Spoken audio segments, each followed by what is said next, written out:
దినాం దోతి కట్టేటోళ్ళు ఓ నాడు పాయింట్ బుషెట్ వేసుకొని వస్తే దగ్గరకు వచ్చేదాకా గుర్తుపట్టాం. నెత్తి నేర్చిన తాత మంచిగా రంగేసుకొని వచ్చిందంటే చూసినోళ్ళంతా పరిచయం అవుతారు. బక్కపల్సగా ఉండేటోళ్ళు 5-6 నెలల తర్వాత మంచిగా కండబట్టొస్తే ఓష్ని నువ్వా అంటారు చూసినోళ్ళు.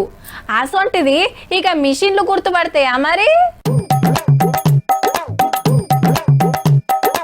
అగో అన్న ఫోటో దిగుతుంటే అక్కలేంది గట్ల నవ్వబట్టిరి.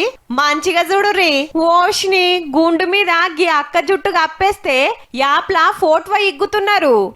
సక్క కనిపిస్తలేదని నెత్తి చదిరిండు అయినా రాలే. 2-3 మాటల తండ్లాడితే గప్పుడు ఓకే అయ్యింది. ఉపాధి హామీ పథకంలా హాజరు కోసం వచ్చిన తిప్పల్ మరి. మైబాద్ జిల్లా కోమటిపల్లిలా 2 రోజుల కింద కొండగట్ట అంజనకు మొక్కు చెల్లించుకొని వచ్చిండట. పొద్దుగాల పనికొస్తే ఫోన్ యాప్లా ముఖం గుర్తుపడతలేదట గుండుతోటి ఉండేటోరకు. అప్పటికప్పుడు విగ్గు దేవాలంటే కుదరదు కాబట్టి బొగ్గుతోటి మీసాలు రుద్దుకొని గీ అక్క జుట్టుతోటి గిట్ల తండ్లాడిండు.